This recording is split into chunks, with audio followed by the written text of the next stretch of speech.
Greetings, adventurers, and well-met Master of Dungeons here on the Master of Dungeons Twitch channel, twitch.tv/TheMasterOfDungeons. Just fed my familiar, and she's a deaf senior kitty, rescued about 5 years ago. This October will be 5 years ago, and she's very attached to me. So give me 1 minute. I'm gonna be right back. I want to grab her, and then we'll get back to this. Sorry, give me a second.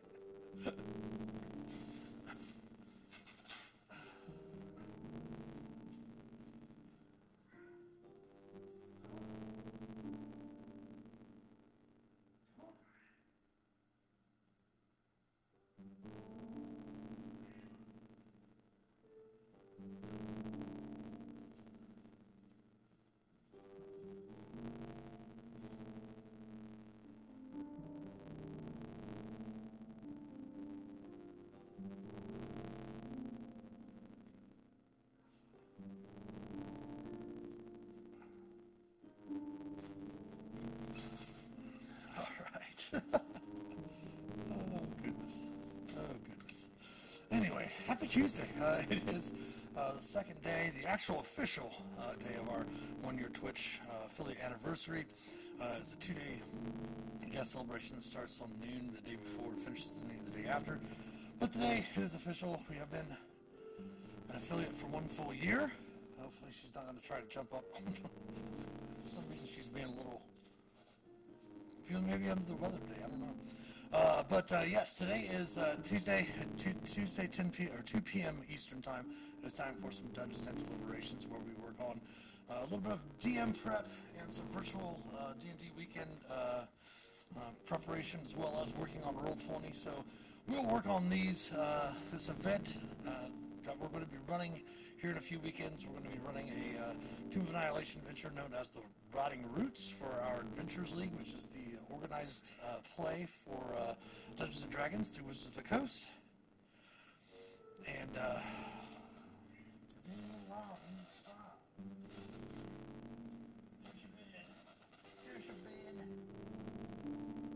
she's staring at my feet.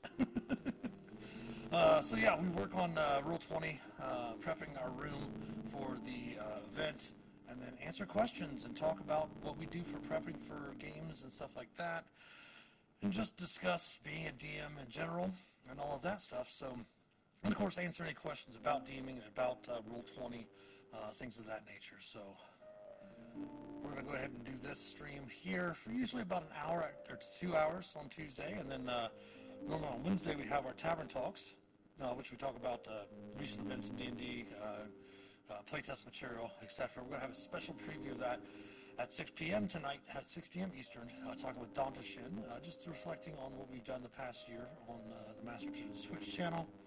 And then later tonight, we have a special live play game at 8:30 p.m. Eastern here, playing Dragonlance Shadow of the Dragon Queen. So yeah, so basically we're getting, putting together the adventure in our Roll20 room. As we'll note, we do have a base room of Tomb of Annihilation, and Tomb of Annihilation, they obviously break it down into chapters, or different handouts, things of that nature. Now, I don't put these into, like for example, you notice the laws and punishments are put into the GM notes and the handouts, which is fine. You can do that if you want to. I just put them in just the normal part, and then the players aren't going to see it anyway. Like this one, the players will see, because I always give them the adventure title page, basically. But then I'll break them up, break each section up, part 1, part 2, handouts, stuff like that, into a very similar setup for what they have in a Roll20 room. And then, like, for example, you can see here, we've already added in the first 6 of this series, and we're working on number 7 right now. So we just basically will go through. I always go ahead and pull open one of these just to give myself a reminder of what things we need to put in here. Most of the introduction handouts are pretty much all the same, all the way across the board for each one of these adventures. So we'll go through and do the credits next. Credits 07.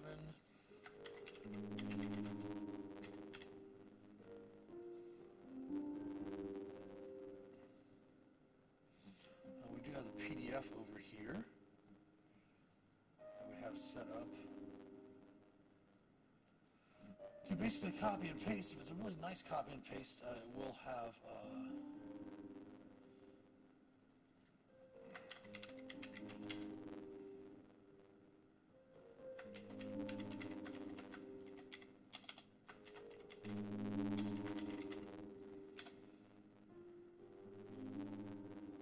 really good formatting, so you won't have to worry about reformatting anything or anything of that nature.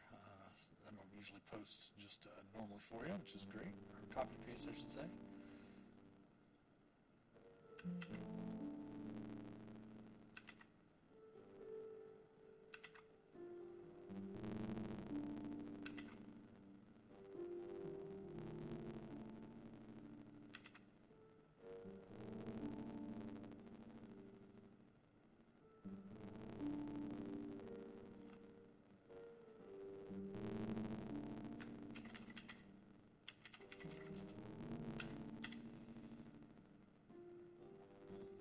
What we'll do is we'll copy and paste the introduction from another one, and then we'll just go through and edit what needs to be edited that's different from this one.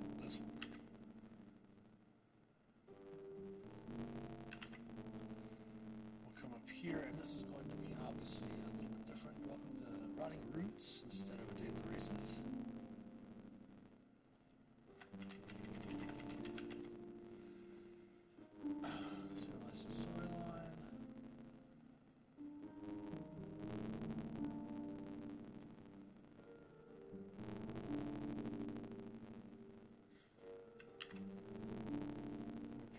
This paragraph with that paragraph.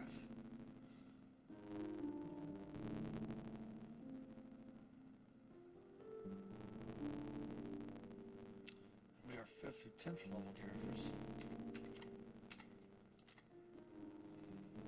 Our characters an AP of 8, I believe.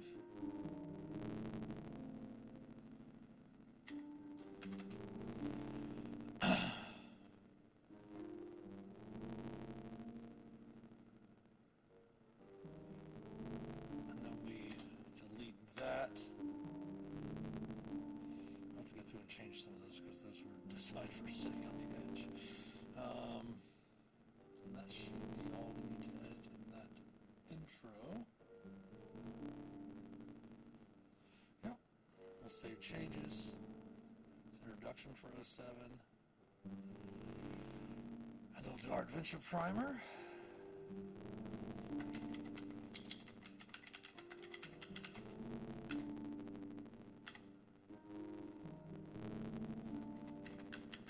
Now, the reason why we do this, and we do mention in some of our past, we mention a lot, I should say, in our streams, but I always do it just in case it's the first time you watch the video on demand or the first time you watch one of the YouTube channels, whatever, is that we could put PDFs, and we do have a PDF in the room, which is our Adventures League Player's Guide. We have a PDF, but the PDFs themselves, in order to read them, are a little, that is not coming up properly. Oh, there we go. Okay. Again, the PDF, Roll20 is doing a lot of great things, but their PDF reading is still just a little off. And I mean, you have to go through and flip through everything and scroll down to what you need. And yeah, you have to scroll down through some of the handouts and stuff. But instead of having to come back and go through and check everything, I just put the game into the adventure into the room. That way it's easy to access, just like any other adventure that you have in Roll20. How much? Yeah, there is a separation on those, on the headers. The only reason why we put Adventure Primer 07 in the name of the note is that if we're embedding any handouts in the different handouts that we create, like if you want to link this handout into a different handout, we'd have to actually put it as Adventure Primer 07. It doesn't go off the title of it, it just goes off the name of the actual handout itself. So that's one of the reasons why we have that in there.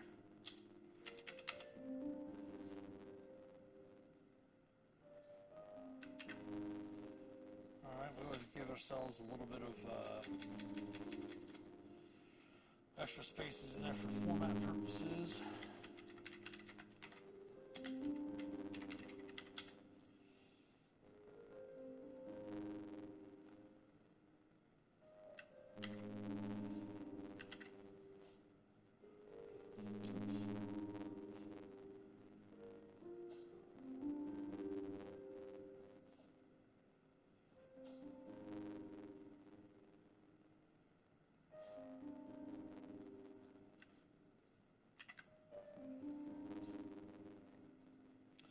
what we'll do also, you'll notice a lot of adventures will have text boxes, or they'll have sidebars and such like that.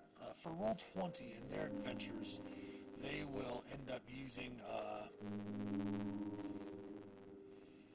the quote that I'm using here for the text box.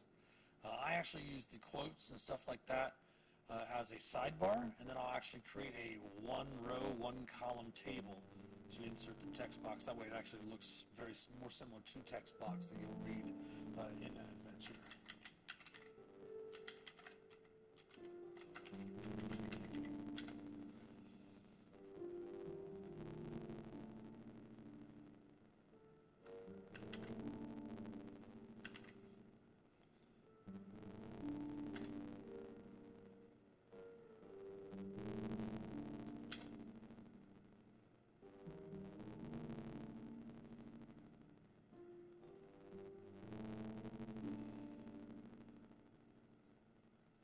It's a header 4. They do have the pronunciation in there of the NPCs.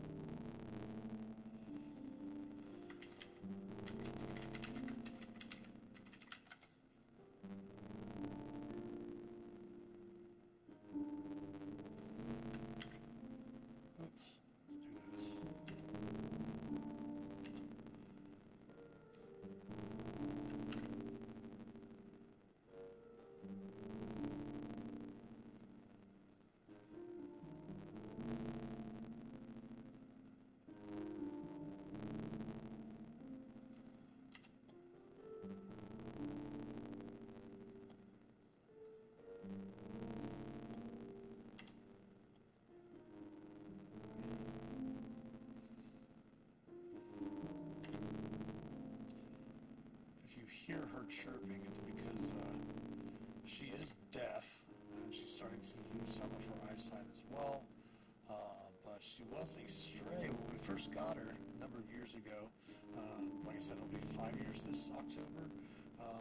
The vet said she was already at least 15 years old.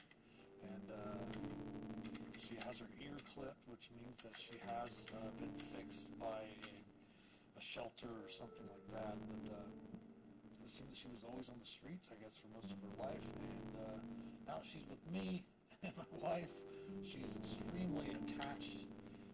She also gets in situations where she does not feel comfortable eating without one of us watching her sometimes. I can only guess because she was, by herself all the time out in the wild. So I don't know, not the wild, but you know what I mean.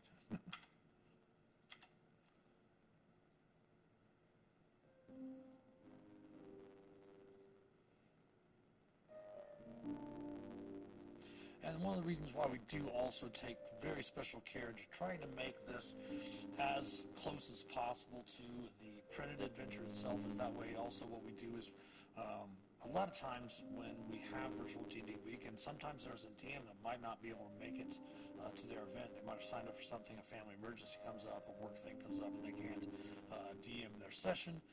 When they ask around, because we work with Evolving Games and Wizards of the Coast to put these virtual D&D weekends on every month. Once a month, we do have a 3-day weekend where we basically run an online Adventures League convention. And we do have some non-AL offerings as well. But that way, if a DM can't show up for their session and they need a room, I'm usually will have a room most of the time available that has everything already set up in there, has the tokens, has all the maps, has everything ready to go. So the DM can just sit down and run, if they have to, run the game cold.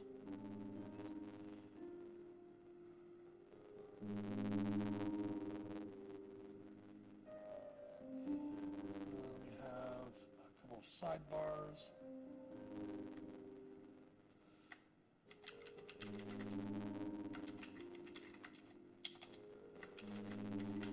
Now there's in current Adventurers League, the characters used to be in Season 7, which would have been around 2018-ish, 2016-ish, no, 2016.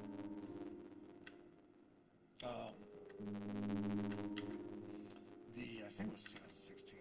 Yeah, it was end of season 6, the start of season 7. But the oops, no, we didn't need that. Didn't copy the right stuff. All the characters in Adventures League had to be part of one of the factions, one of the 5 major factions in the Forgotten Realms: the Harpers, Emerald Enclave, Lord's Alliance, or the Gauntlet, or the Centaurum. And they had secret missions for the characters because the characters became what's called renowned. These are legacy things, so I will always note legacy in that, so that the DMs know that they don't have, they're not really, if they want to incorporate it as a story element for their adventure, they're more than welcome to keep it as a story element as part of the adventure, just to keep things, more personalized. A lot of things that people talk about with AL sometimes is that it doesn't seem as personal as a homebrew campaign, because your DM obviously is not going through and creating the story. Even if you're running a hardcover, you can still put personal things into adventures, and Adventures League still do so as well, as long as you're not changing the specifics of the adventure and the storyline of the adventure.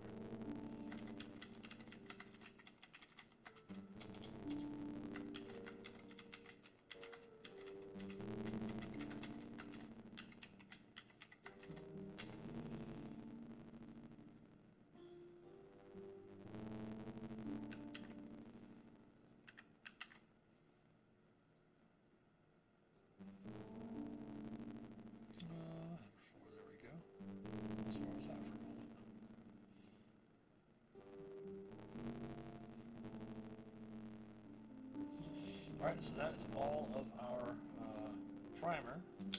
So we'll save that. Move that down into the folder.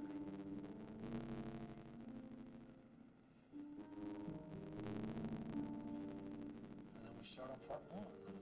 Now this adventure in particular, all of the Tier 1 and Tier 2 adventures for this season, what I mean by season is just the season that goes with the hardcover that came out.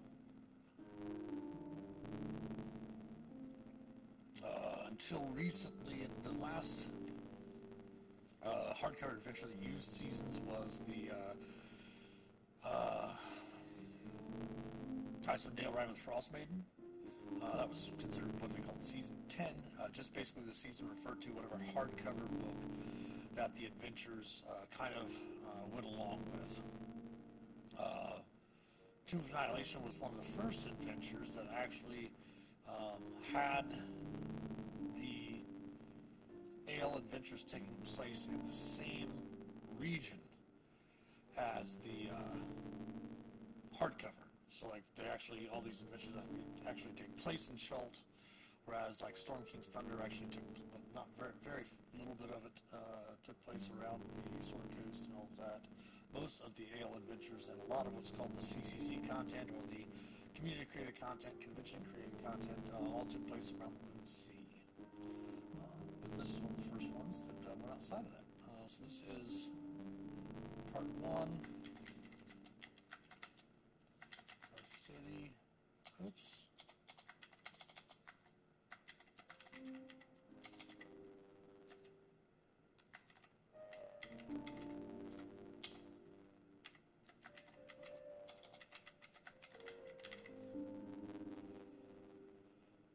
Oh, pardon the pun.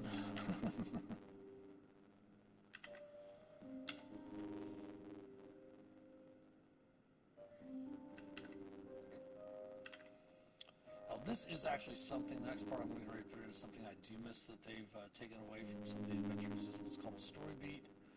Basically at the beginning of the adventure, you allow the DM, and if they want to read it to the players, it's up to them, as long as it doesn't like give away any spoilers. But it has what's called a story beat, like basically the story so far, of what's been going on.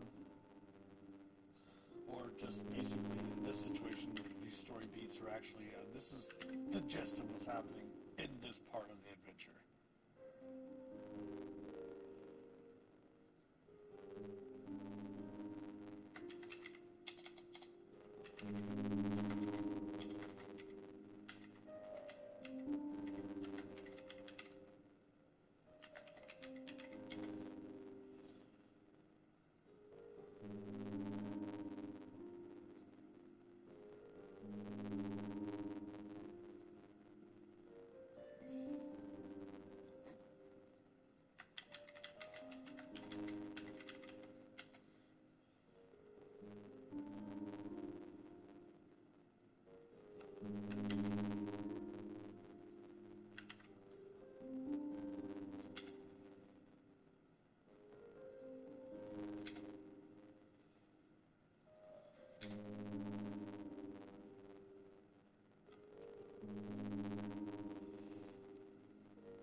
text box, which is why we just do a single table there. And if it's formatted right, you can actually copy and paste it, and it will give you a full paragraph. If not, you do have to, most of the time, copy each sentence individually and then put it in there, and it will give you your text box.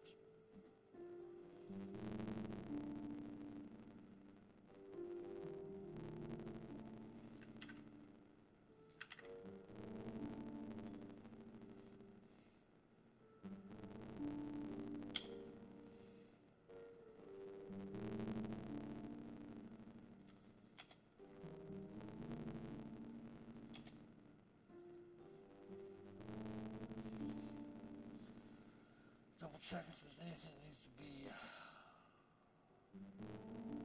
put in bold or italics. No. All right, and then we come over and we will give ourselves another quote, sidebar.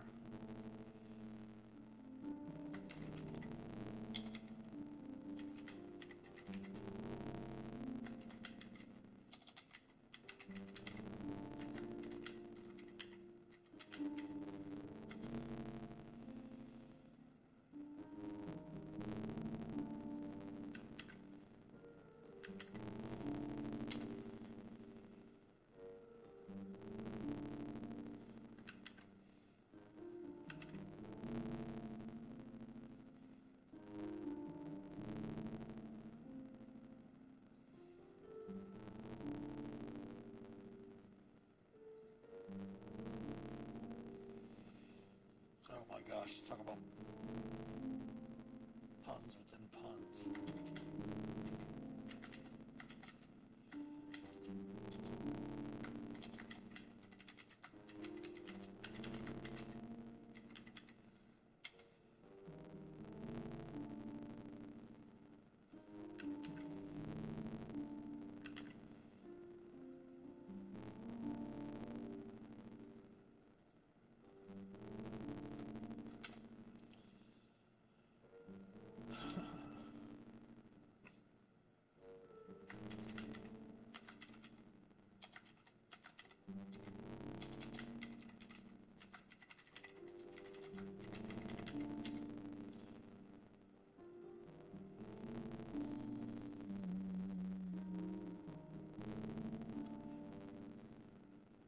Have a chance to watch the first episode of Shogun before starting the stream today, and I must say it looks really, really good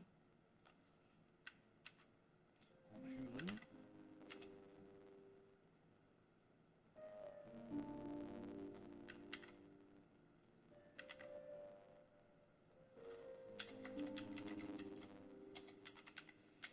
Now these are all of these tier 2 and tier 3 adventures, basically the tier 1 and tier 2 adventures.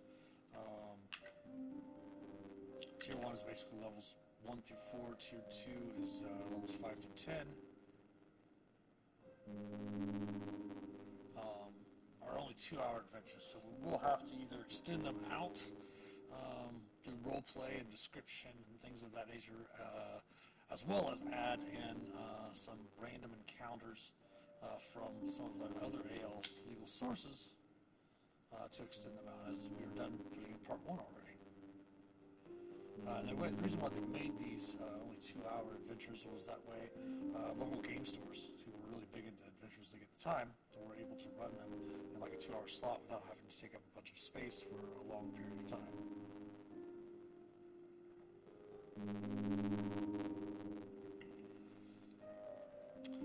Alright, this is part 1.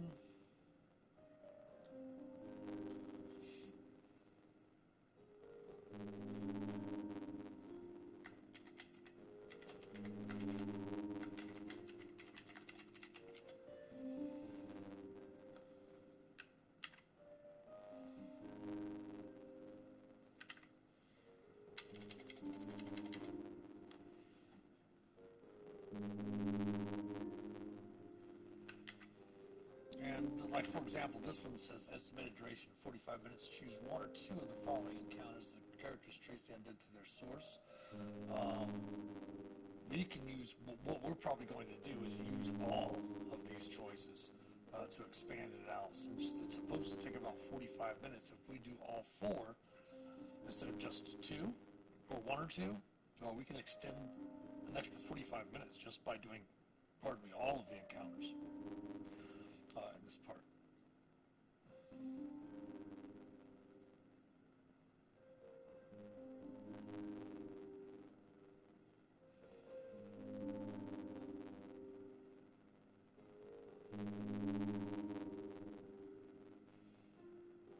I should have put this in bold, even though it's not in bold in the adventure.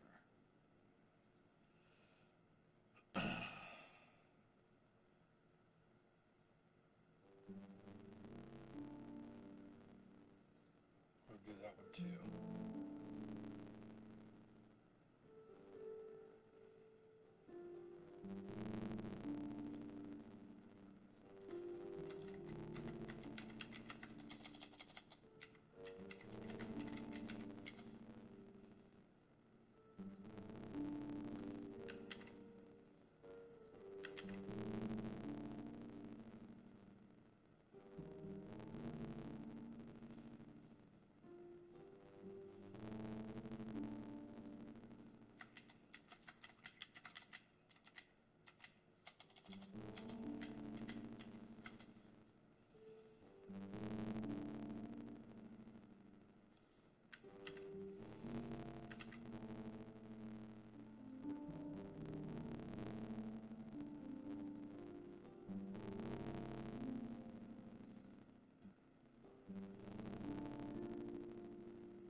DC 11's a little low for tier 2 characters, but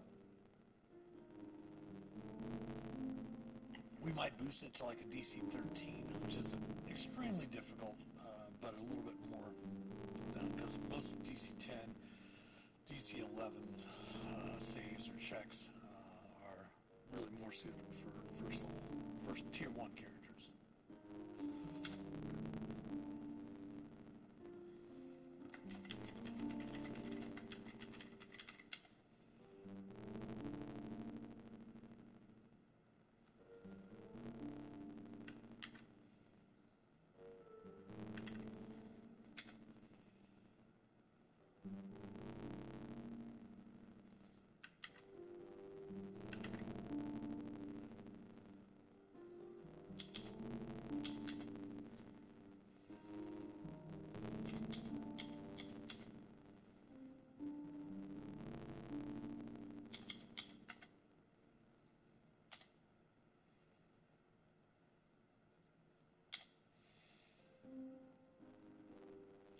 Then we'll have an adjust the encounter section after an encounter. That way, since you're not really sure what levels exactly, I mean, you're sure of the range that the characters are going to be,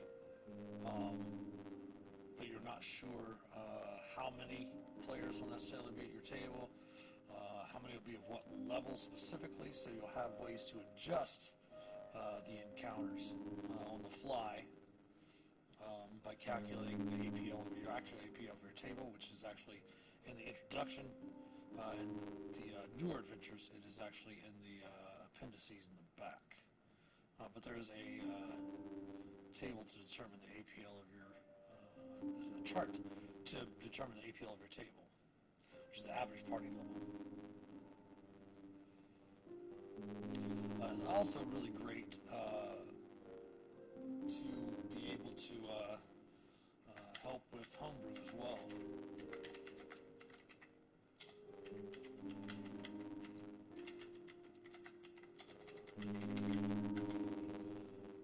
It does give you a lot of different ways, it does give you a lot of different insight into how to put together encounters and stuff like that, and all that, especially when you're doing homebrew stuff, which is really nice as well. We're going to put this in here first. Then we're going to put the text box in above it.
Quicksand trap in there.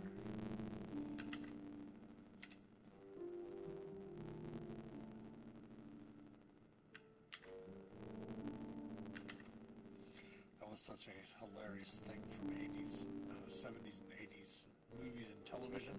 Quicksand was always the danger. Anyone that's into fantasy movies and stuff like that obviously might have seen Beastmaster. Kodo and Podo help him out of the quicksand.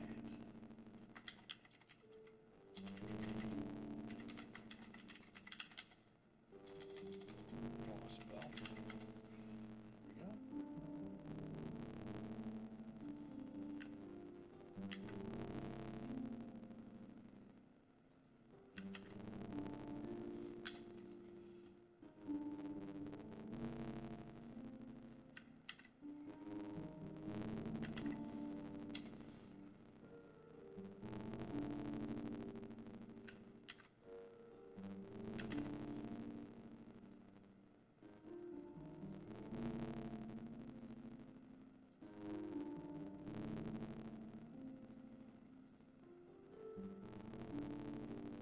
Now, of course, we do use dark mode for Roll20, but one of the reasons why we do make sure we put all the bold in there and all the italics in there as it is in Adventure is I'm just going to save this real quick just to show when we're not in dark mode.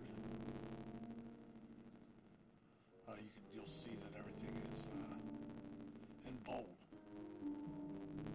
and all that. So.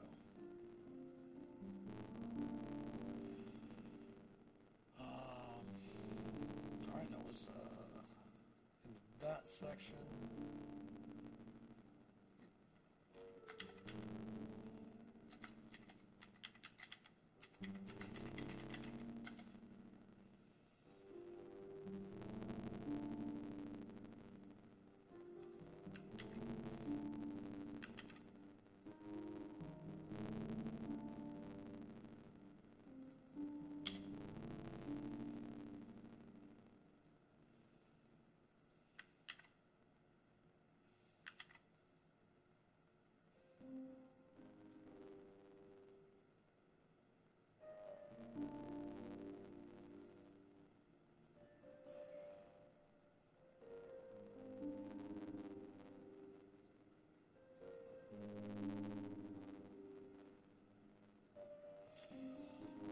Just kind of forces their hands.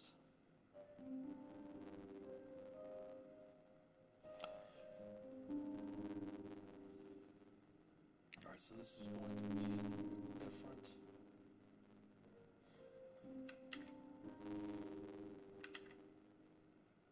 I'm going to put this hanging, indent.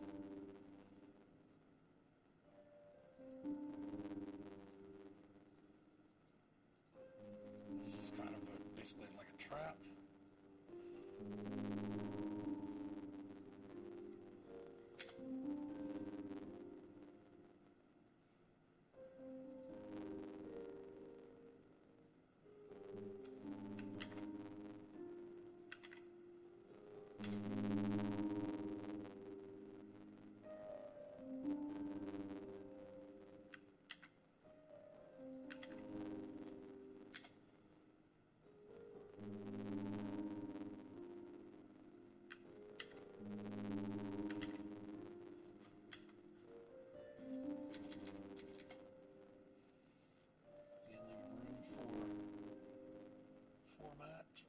make changes.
There we go.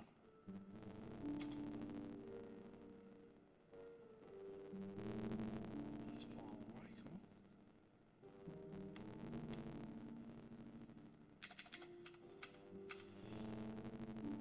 Alright, getting pretty close to having this part finished up. I think there's a part 3 as well, as this first part really, part 1 kind of served more as a, what's called a call to action nowadays.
And then we put the treasure in for the treasure section. Oops. And then we have the final encounter, which is the one that everyone would go to after. Normally you would just do 1 or 2 of the encounters. Since we are doing this to extend it out even longer, we're going to be running all 4 encounters and then this 5th encounter, which is tribe. Oops.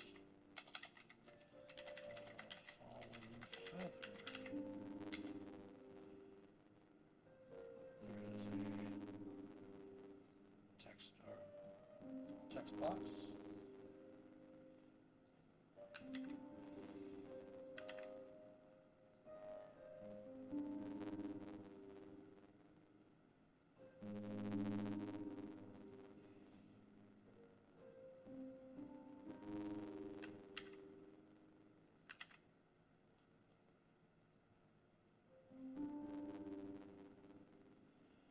All right, another text box.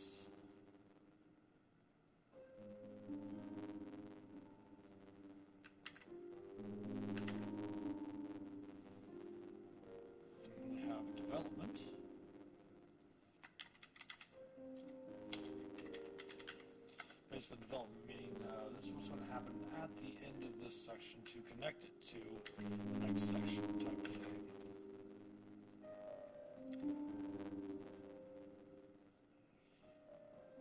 We'll go through and clear out the end there, save changes. We have part 2 done.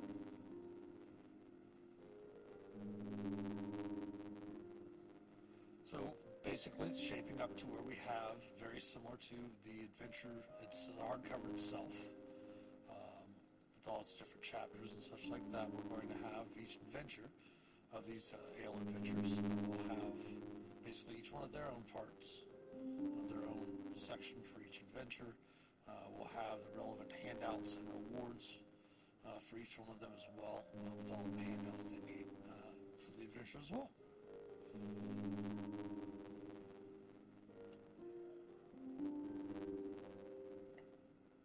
Alright, so we are on to part 3.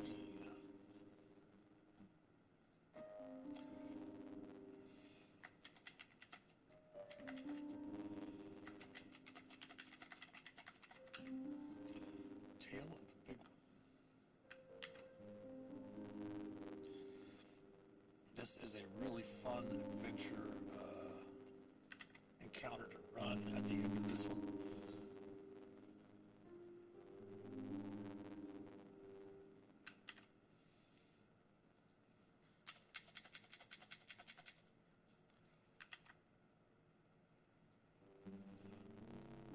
Where there is a rather large Tyrannosaurus Rex, undead Tyrannosaurus Rex, I should say, that as the characters fight it, it has a chance to disgorge zombies, basically to vomit zombies, which is awesome. I mean, a creature that vomits zombies, just amazing.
Copy.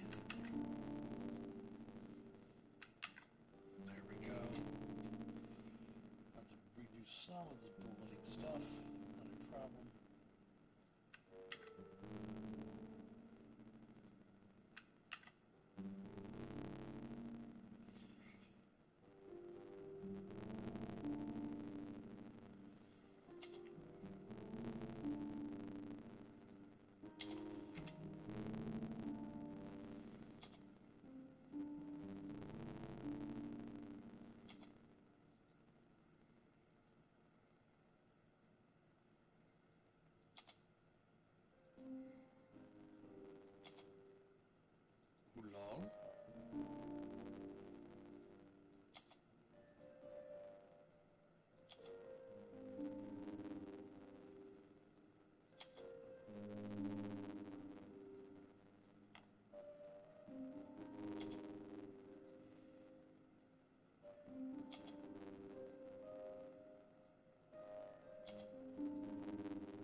Ah.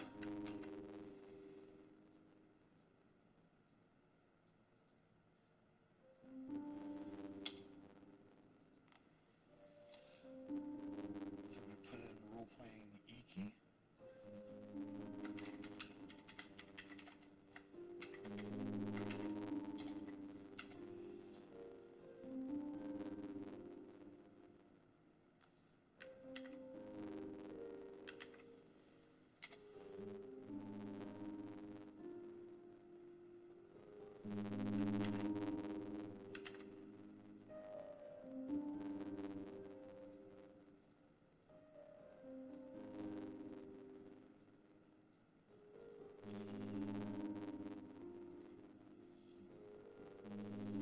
And then we will put in again a secret mission. Oops.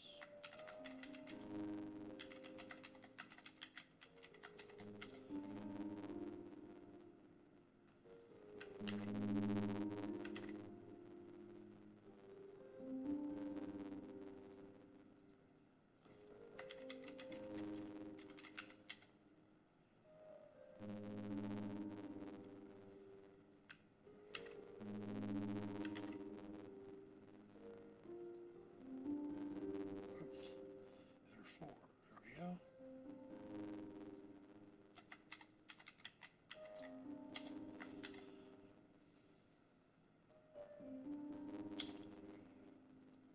We have part 3 done.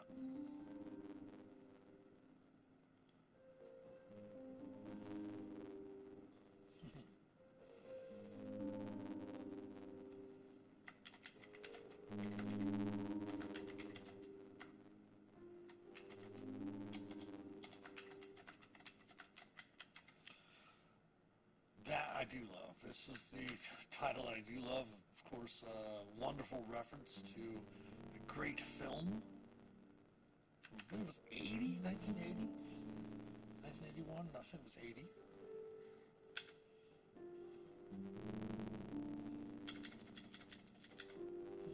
Classic film that's beloved by many, considered by many to be one of the best sequels ever came out. Most people like it as their favorite from the original trilogy.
Oops, we gotta wait for it to copy.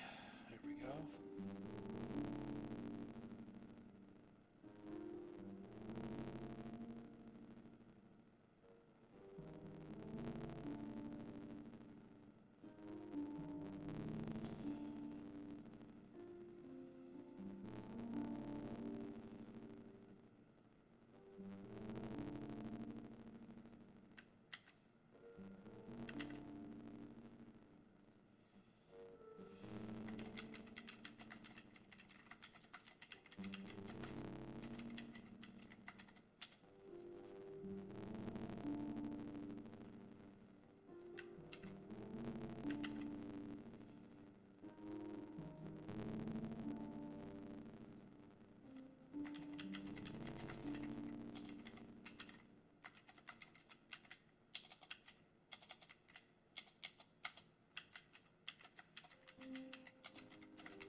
again, noting that they are legacy missions, which you can add a little bit of like tension and drama to the adventure by using these still, even though they're not really relative or mechanically relative for the characters anymore.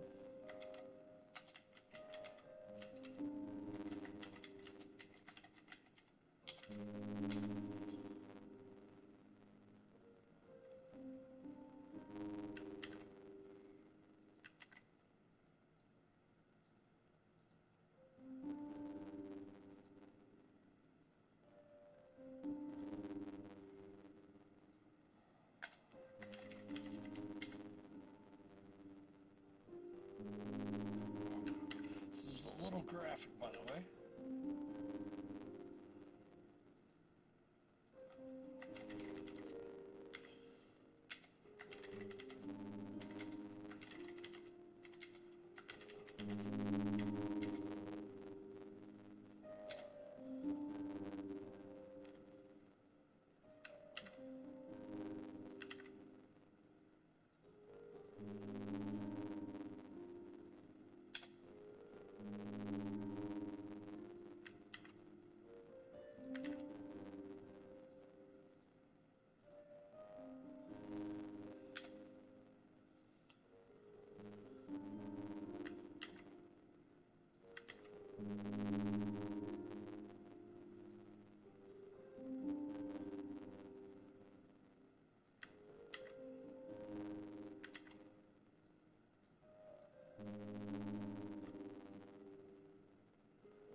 Great way to start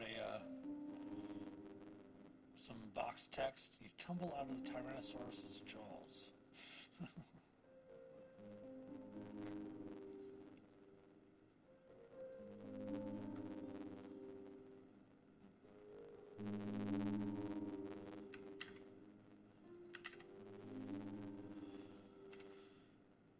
Of gargantuan proportions. Quote, sidebar, adjusting the encounter.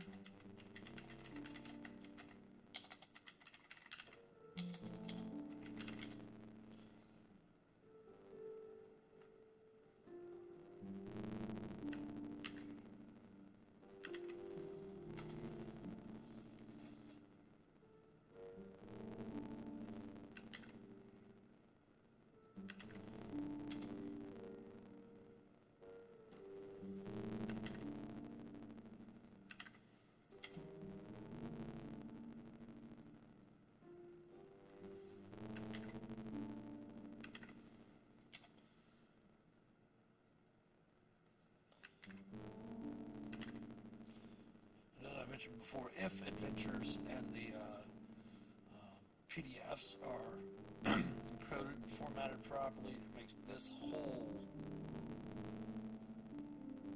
process of copying and pasting a PDF into your Roll20 handouts so much easier. Like I said, you could go through and just import the PDF itself and just kind of skip all this, but since these events and these adventures frequently get ran more than usually 2 to 3, maybe 4 times sometimes, it will save a lot of time by just going through and spending a couple of hours putting the adventure in there. Will save you lots of time at the actual table itself, playing with the players and having to go back through the PDF and all of that such. See, there's room of entanglement.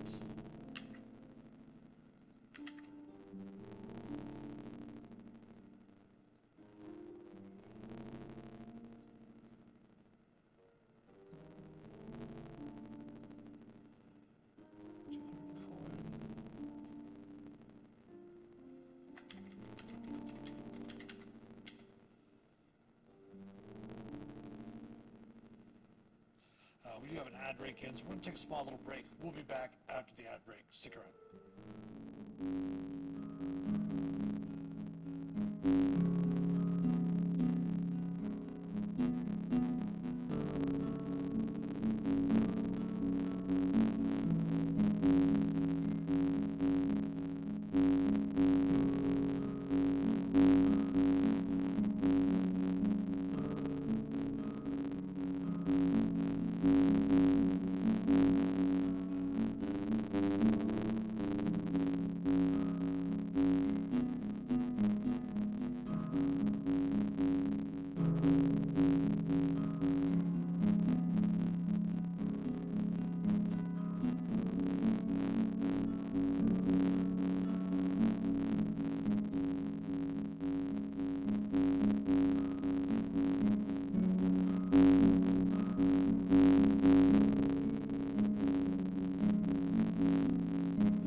Side of the ad break. So we have part 4 finished up here. We have everything added in there. The rounds going through the big battle, adjusting the counter with the big one. Oops, we did not put the big one in bold.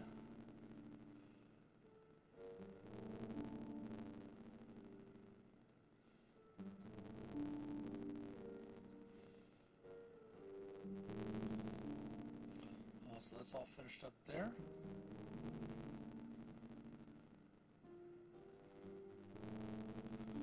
Now we go on to the rewards section,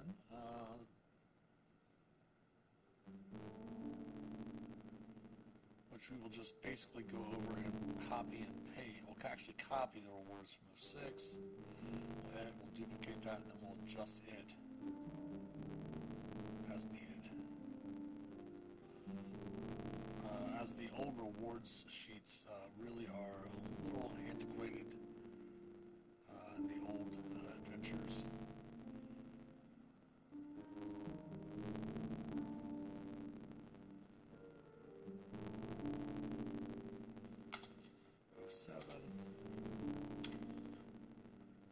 We'll come down and look through here. We don't do any experience. We have treasure. There's a lot of treasure.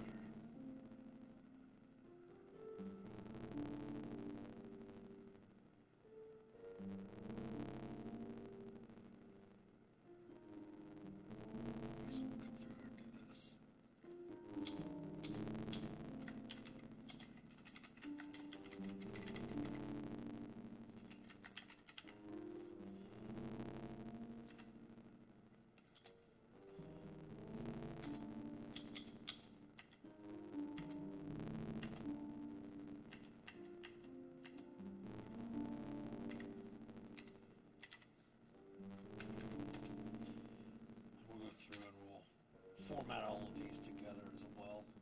Larger diamond. Actually, we might just do it like this. This might be easier. Let's try it this way.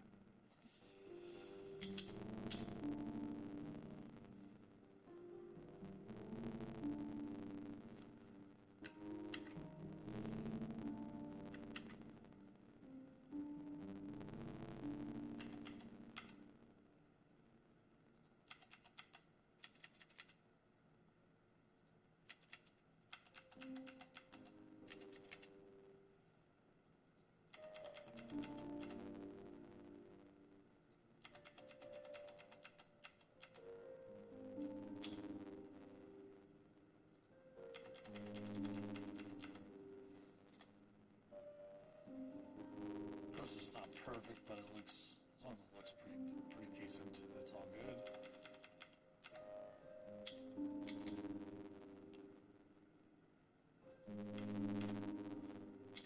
That's why these secret tasks are important, because of the fact that you do want the players to make sure to get, well, at least I prefer to have all the characters get all of their gold. Oops, I didn't want the quote.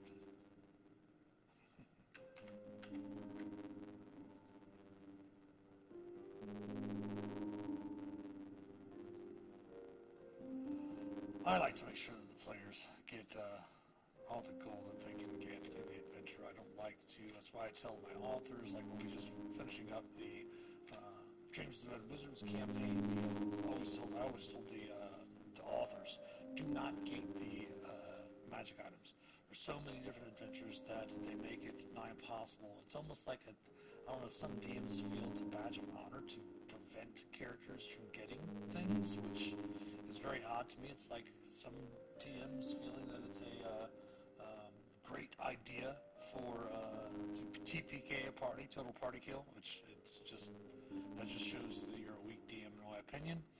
You can feel completely free to disagree with me on that, but after doing this over 40 years, when a group gets TPK'd and you can't find a way for them to get out of it, or you put them in that position to get out of it, because you're not just a referee, at least in my opinion.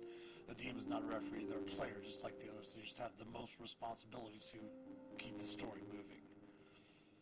It should not be a game of the DM versus the players. But again, that is just my take on things. Everyone has their own ways of playing the game. So now we got to go through and put in this magic item. First, let's note if there is actually already a rope of entanglement in the magic items here from the hardcover. There is not a rope of entanglement, so we'll go through and create our own handout for that.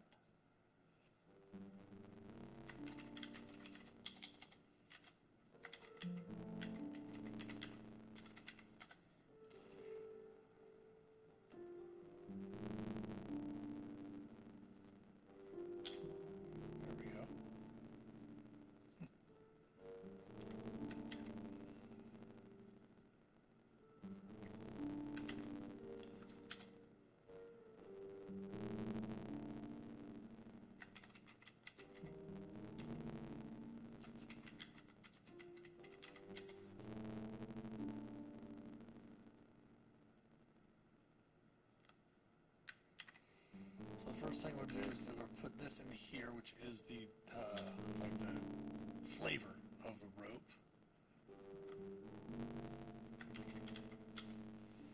Should be able to search this rope. It should bring us a rope. Oh no, okay.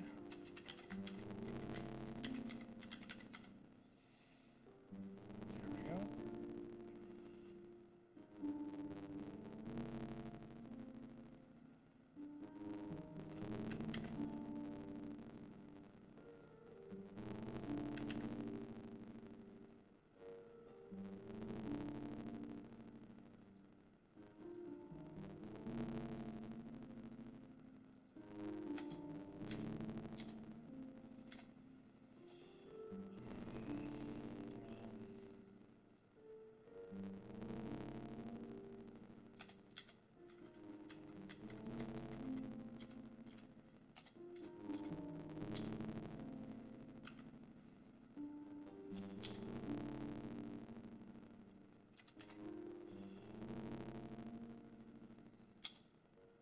Sometimes you gotta do weird things just in order to get this to work properly.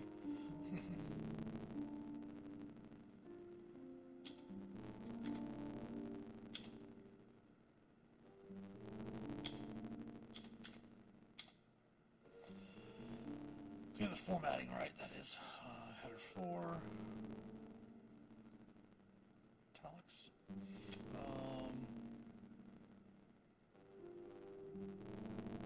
Save changes, and then what we'll do is we'll move in our setup here. We'll go ahead and scroll down here and put the rope actually in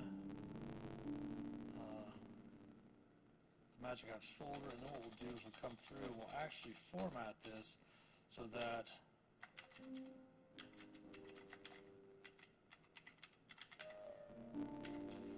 when we save this, it'll have it saved to where we can actually click on the handout in the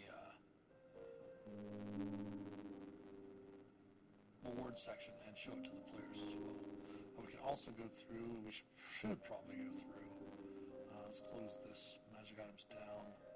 We can actually go to part 4 again, edit this.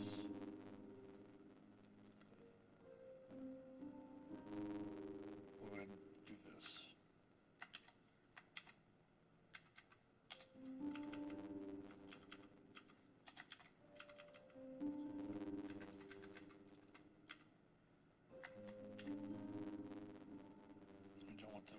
Plain bargains. There we go. That one links to the same handout, so we just click on that, and the players will be able to show it immediately to the players. So we have rope of entanglement.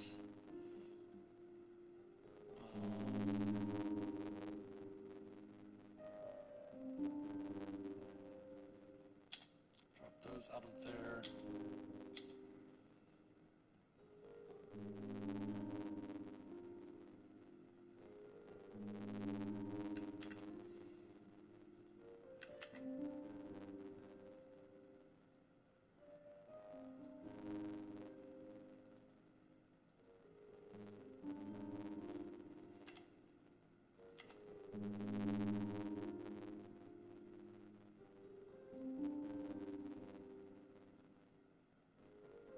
Because you used to have ranks in Adventurers League where if you got to a certain rank or a certain level in your faction, you had access to specific magic items like a certain ring or things of that nature, which they've kind of done away with those. We do not have any story awards, so we're going to go ahead and delete this off of the page.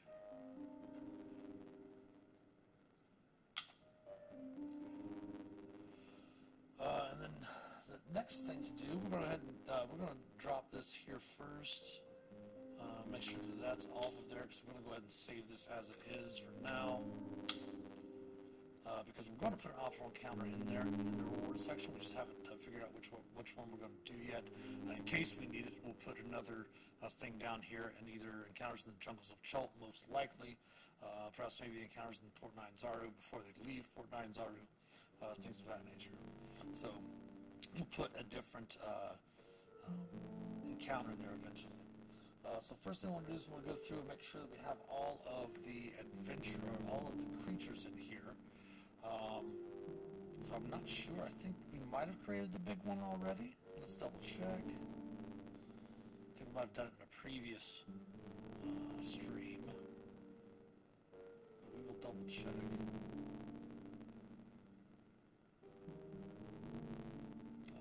Let's do a search.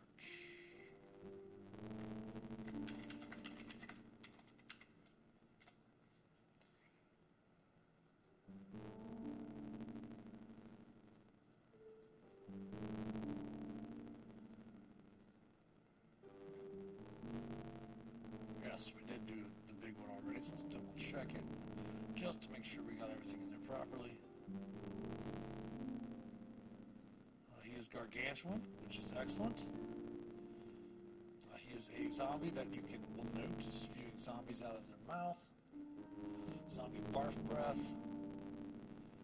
Yep, we've got the big one in there. So the big one is in there. We're good to go with that. He's a named NPCs. That is good to remember. Alright, and then I believe we have the rest of them. Bone Naga and Skeletons. Sort of flying monkey mummies, which I believe we created last time as well under Swarm.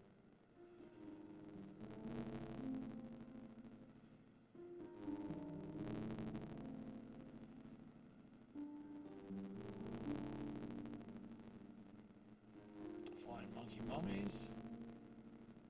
We did.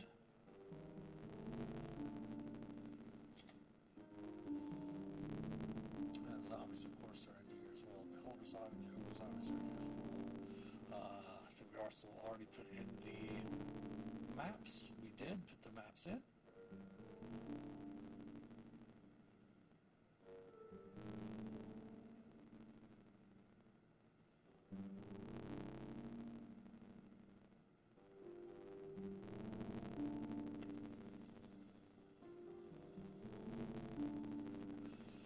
Alright, so we do need to create the handouts for the players. Let's go up and close these creatures and monsters. We'll go back over to our starting page. Like I said, we went through and took all of the Tomb of Annihilation maps and put them into their own folder, and we created folders for each of these DDAL adventures. Dungeons and Dragons Adventures League is what DDAL stands for. We have a couple of them archived, but those are for just the token pages and such like that.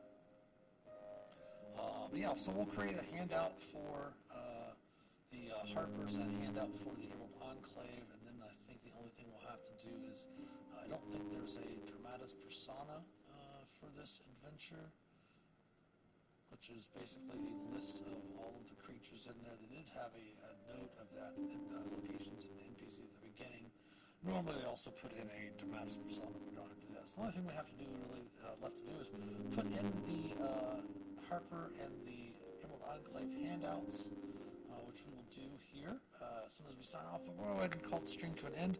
We are going to be back a little bit later today at 6 p.m. Eastern time for a sample of our Tavern Talks with Chimney Board, talking with me and Dantishin, one of the members of our collective, at 6 p.m. Eastern, and then we'll be back at 8:30 p.m. Eastern for a live play game, Dragonlance: The Shadow of the Dragon Queen, perhaps possibly our final installment of that with that group. They've acquiesced to allow me to stream our game tonight. So thanks, of course, to all of our supporters. Thanks for stopping by today, especially our patrons from Patreon. If you'd like to help support the channel, please consider becoming a patron or subbing here on Twitch, twitch.tv/themasterofdungeons. We love your Prime subs. Again, it is our 1-year anniversary of becoming a Twitch affiliate. Thanks for stopping by. Of course, the link to our Patreon page as well as our YouTube channel and all of our social media accounts can be found in the About Us section below here on Twitch. If you want to subscribe to us on YouTube, it is free. Free to do. Like and comment on the videos. Follow us on Facebook, Instagram, Twitter. Give us some likes, retweets, all of that good stuff. Every sub, like, and share helps us immensely. You can also support us by clicking on the About Us section below, smashing the Discord tab, and join the Master of Dungeons community Discord server where you can help shape an accepting, caring, and inclusive D&D community. The merch store is available also. Anything you purchase from the merch store will definitely help support the channel. Thanks for watching. Hopefully we'll see you again at 6 o'clock p.m. for Tavern Talks with the Shifty Boar. And as always, happy adventuring. Take care.